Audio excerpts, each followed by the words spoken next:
Coming up on this episode of Hit the Sled, Kansas City Chiefs are the Super Bowl champions, and we got to talk about Pat Mahomes next on Hit the Sled.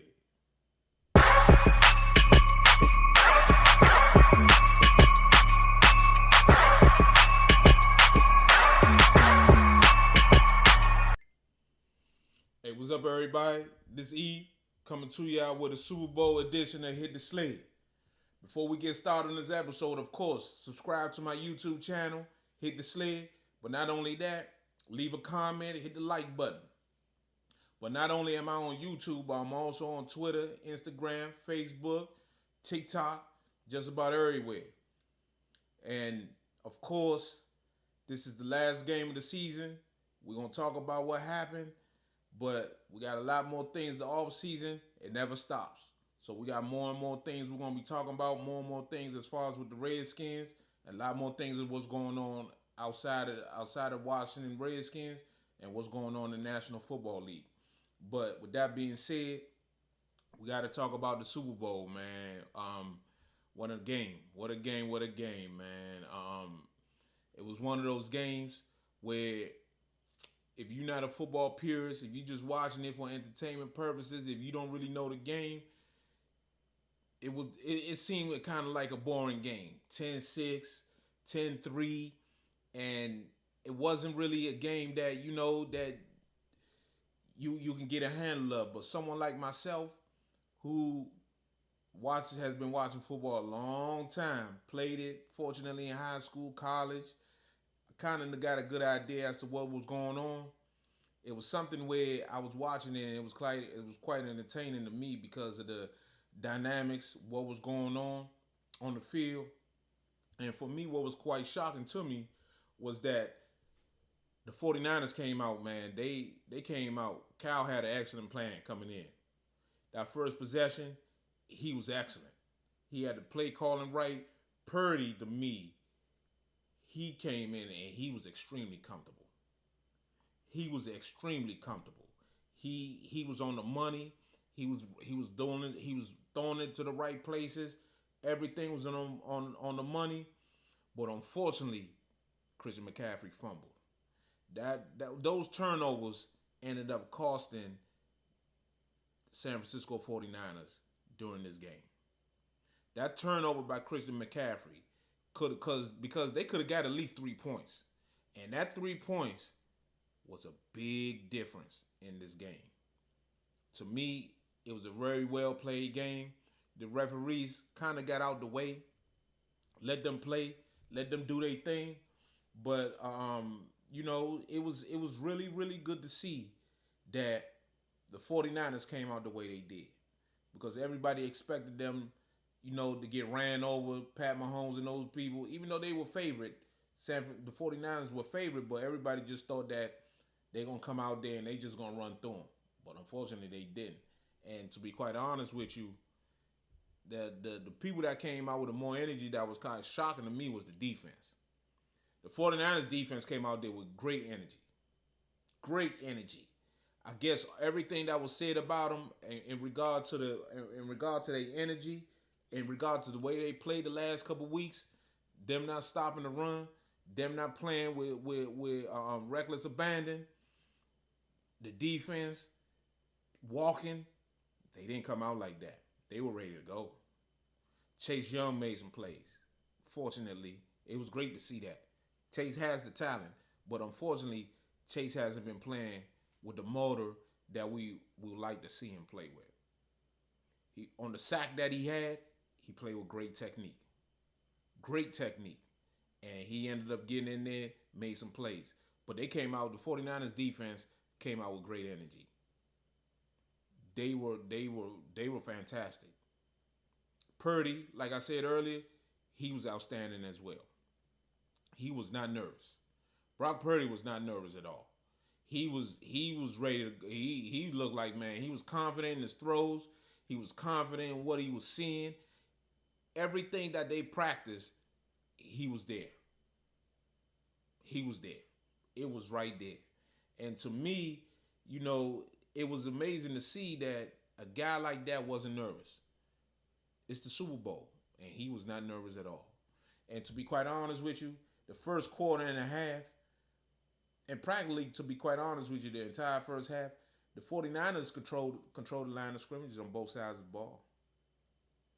They were physically manhandling Kansas City to the point where the Chiefs defense were arguing with each other. They were pointing fingers, getting personal fouls. It was crazy. It was crazy to see. It was crazy because the Kansas City defense has carried the Kansas City Chiefs all season. That defense was outstanding the entire year. That offense was not the typical Kansas City offense, and that defense carried them all through the season. And for them in the biggest game of the year, for them to be playing the first quarter and a half the way they were playing was quite shocking to me. They were arguing, picking up flag, personal foul. The 49ers had a great plan going. Cal had it dialed up. Cal had it dialed up. He went for it on fourth down, got a touchdown out of it. He played an outstanding game. The trick play he called the McCaffrey, that was a great call.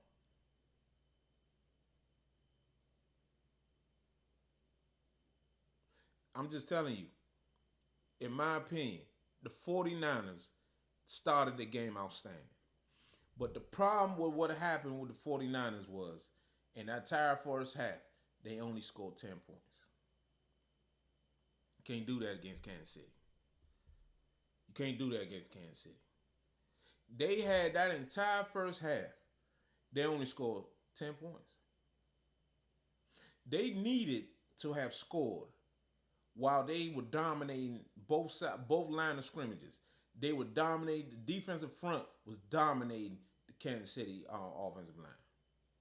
I saw Randy Gregory push Taylor, Jawan Taylor, the right tackle, pushed them all the way back. He had him on skates.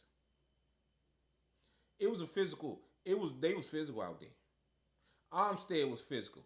Bosa was physical. Chase flashed. Chase flashed a couple times. That defensive front was ready to go. But one of the things that happened to him though, Dre Greenlaw got hurt. Dre Greenlaw tried to run out there to celebrate and blew his Achilles. That was a shame. That was devastating for the San Francisco 49ers. That was devastating because Greenlaw, along with Fred Warner, would have had a better time as we moved to the second half. Would have had a better time with Kelsey. It was a better matchup for the 49ers. But by him not being there, it put a lot of burden on Fred Warner. All Kansas City was trying to do in that first half was hang on because they were getting dominated. All they were trying to do was hang on. They were just trying to tread water because Pat didn't have time. Pat was getting hit, but they were just holding on. And that's when the 49ers should have had more than 10 points going into halftime. They should have had more than 10 points. I told y'all doing Hit the Sled Super Bowl preview. I said if the 49ers were going to win this game, their defense were going to have to play lights out. And that Brock Purdy, he didn't have to be great. All Brock Purdy had to do was be part of the reason why they win, not the reason why they lose. And they did that. Defense played great, and Brock Purdy was playing the way he was supposed to play. But what happened was the turnover killed them in that first half, and Kansas City Chiefs' best play on defense, Chris Jones, made plays at the right time when it was needed. Chris Jones had at least 3 plays in that game that saved touchdowns by his pressure. The first one was in the first half when Ayuk was running right down the field. Because of the pressure Chris Jones applied, Purdy had to overthrow that ball. They weren't able to connect. You see, that's one of those things where sometimes Purdy might have to take it. You got to take it. You got to take it. You got to take that hit and deliver that ball. And just know you're gonna get hit, but you got to take it. That's one of those. But he missed it. Chris Jones saved him again in the second half. So that's why I was saying that all Kansas City was trying to do was tread water, and that's what they did. Because they knew that sooner or later Andy Reid and Matt Nagy were going to find a way to get a handle as to what exactly Steve Wilkes was trying to do. And that's what happened. You see, by them not scoring, it kept them saying, hey, we've been playing poorly and we still in the game. They going to halftime. Usher going on for 30 minutes. But all Kansas City was saying to themselves, we in this. Man, it's a one possession game. We right there. It's a 10-6 game. We right there. All we got to do is just tighten up, not make mistakes, do what we need to do. We good. O-line, y'all hold up. O-line, y'all stay in there. Hang tough, man. I got y'all. That's what Pat probably would tell them. Ain't no probably. That's what he was telling them. Just hang in there. Just hang in there. Just hang in there, man. I got y'all, man. We just give me a little bit more time. Defense saying, we got him. We got him. Come on, second half. Pat throw the pick. Pat throws that pick. But guess what happened?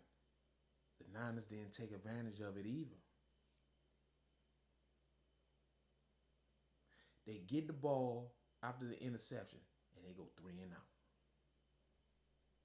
Can't do that. That 3 and out right there continued to give Kansas City hope. To keep battling. Keep fighting. Until ultimately they got their break.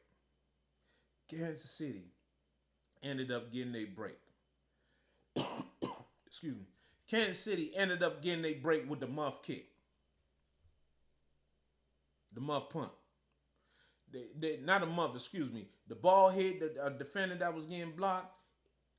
The return guy, the punt returner, Ray McLeod, I never for a million years didn't understand why did he try to pick it up? Just fall on it. You are not going to score a touchdown right there, Ray. Just fall on the ball.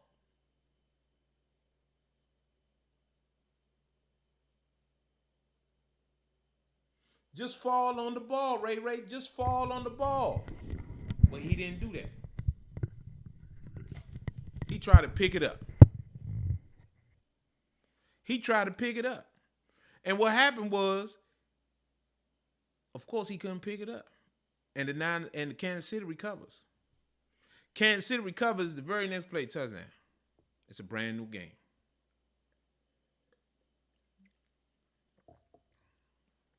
After that, the game switches.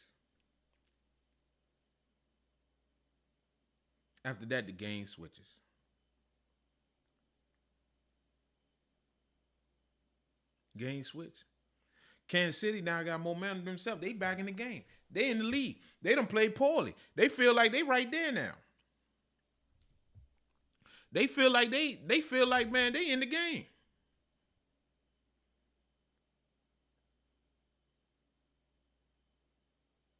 They feel like they're in the game.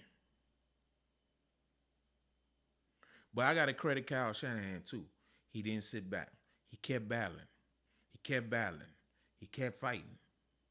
But also, he made a lot of key decisions going for it on that fourth down. Scoring that touchdown on that drive. That forced the game. That right there gave his team confidence to say, man, our coach is right there with us. Our coach fighting. We fighting. Let's go. Man, I'm going to tell you something, man. If you think Kyle Shanahan called a bad game, Kyle Shanahan did not call a bad game. Kyle Shanahan did a tremendous job. He did a tremendous job. He called an outstanding game, in my opinion. I think the only mistake you can criticize Kyle Shanahan for was at the end of overtime, not taking the ball.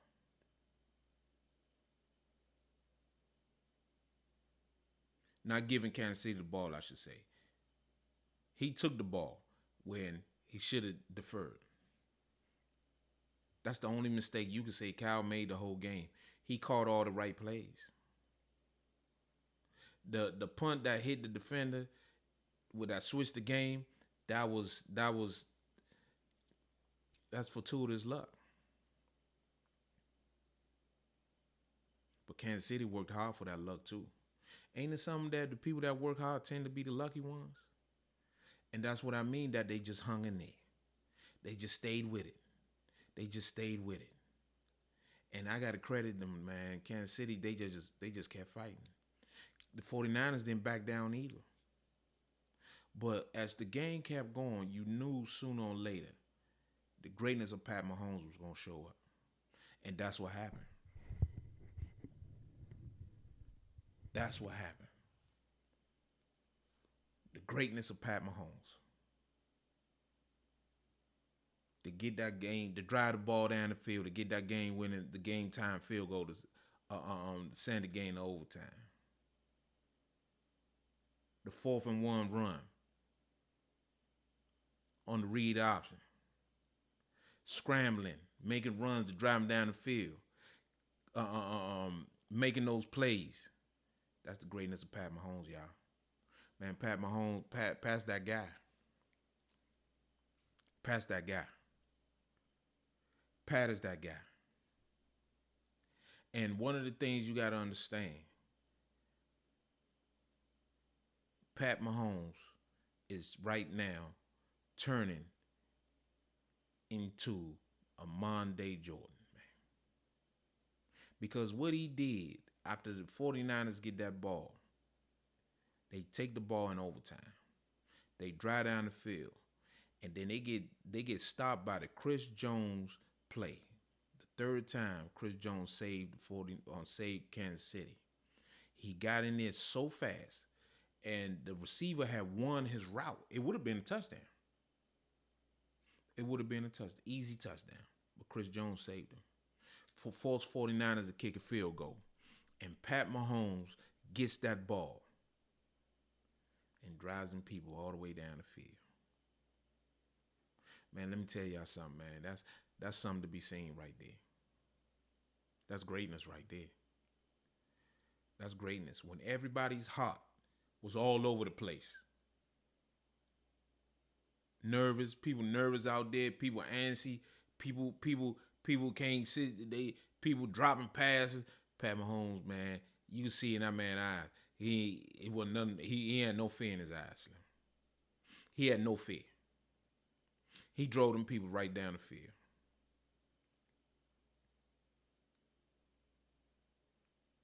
One of the things you got to understand. One thing you got to understand about greatness, man. Greatness is something that no man can understand. When you great at anything, you fear nothing. You got the confidence that you always going to do it. And that's where Pat at right now. When Pat stepped his foot on that football field, when Pat steps foot on that football field, Pat feels like nobody can beat him. He can overcome any situation. He has that confidence that he can do it. And that's what he showed. Man, he drove them people down the field, throw that touchdown. And, man, the interview at the end with the CBS reporter, Trace Wilson, I believe. And he was just nice and calm. Was like, man, we ain't done yet.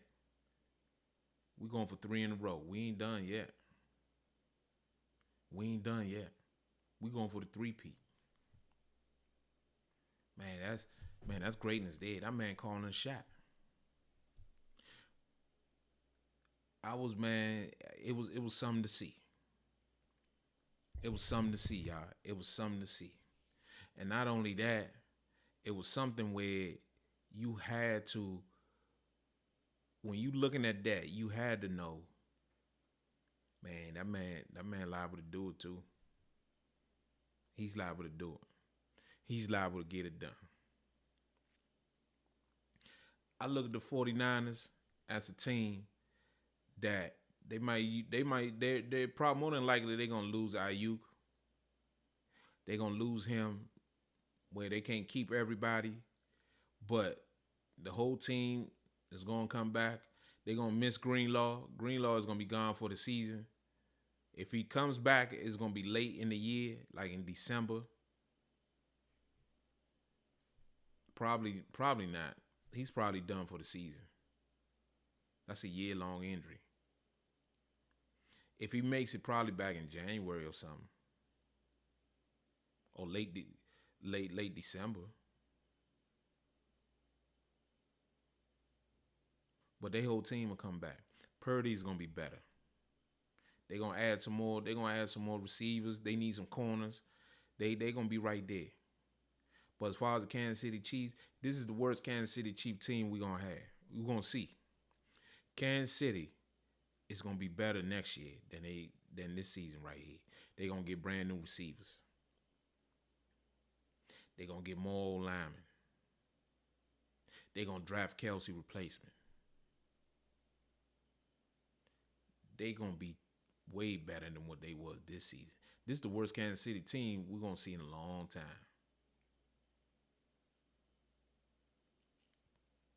This is the worst Kansas City team. And until Andy Reid retires, Pat liable to get one or two more, depending on injuries, because it is the NFL. It's pro football. But one of the things I want to say, because I want to credit the 49ers, they should have won this game. They have nothing to hang their heads over. They just got beat by the best. They just got beat by the best player in the NFL, and one of the greatest players in NFL history. They have nothing to be hang their heads about. Just like Cincinnati, that Cincinnati Bengals team that lost to Joe Montana back in '88. They should have. They ain't had no reason to hang their heads because they got beat by Joe. Joe beat them at the end. Now Denver got something to hang themselves over because they got blown out. Now Denver, that's a different story. Denver got punished. Denver need to be embarrassed. They let Jerry Rice, John Taylor, Roger Craig, Rathman run all over them. So that's a different story. But the 49ers and the Cincinnati Bengals, they shouldn't be mad. They just got beat by the best player in the sport. And one of the things I want to say though before I go, I don't want to hear no more people saying I'm tired of seeing Kansas City win. That's denying greatness. If you can't respect greatness, you will never be great yourself. Because when someone works that hard to be great, and you best believe them boys working hard. Pat worked hard for his. You should never, if you can't, nothing should be handed to you. You got to work hard for that. You got to work hard to beat Pat. And I don't want to hear nobody saying, I'm tired of seeing Kansas City win. I want to see somebody else win. Why? Why you want to see that? Why are you tired of seeing greatness? Why are you tired of seeing greatness? If you tired of seeing greatness, you become great and go beat him. You ain't got no reason to hate on Pat Mahomes. No reason at all. Listen, I'm a Redskin fan. I want the Redskins to win the Super Bowl. But if Pat and them winning it, I'm just looking at it, man, and trying to learn something from him. Because he's an all-time great player. Pat Mahomes is an all-time great player. I still believe Joe Montana is the best player I ever saw Best quarterback I ever saw, I believe, is Joe Montana. But Pat right there. Pat gaining on Joe, man. Pat gaining on Joe. People don't understand how great Joe was, man. Joe was great. Joe was great. Joe was great. And Pat gaining on him. And I look forward to seeing him play, man. I look forward to seeing Pat Mahomes play. I look forward to seeing him get better. I look forward to see who's going to step up to challenge his greatness. Who's going to step up to challenge Pat Mahomes' greatness? Who's going to do it? And who's going to consistently do it? Not once in a blue moon. Somebody might get lucky and beat him here, beat him in there. Who's going to consistently stand up to Pat Mahomes' greatness? That's what I'm interested in seeing. And I can't wait to see it. I want to see who's going to meet the challenge of dethroning Pat Mahomes. Maybe it might be a youngin' in college. Maybe it might be Caleb. Maybe it might be Jaden Daniels. But somebody going to have to do it. Somebody going to have to step up to beat Pat Mahomes. I'm really, really interested in seeing who. Man, this has been a great NFL season for me on Hit the Sled. I just want to say, man, I'm just grateful and thankful for the opportunity for everybody who watched my episodes, everybody that watched what I did.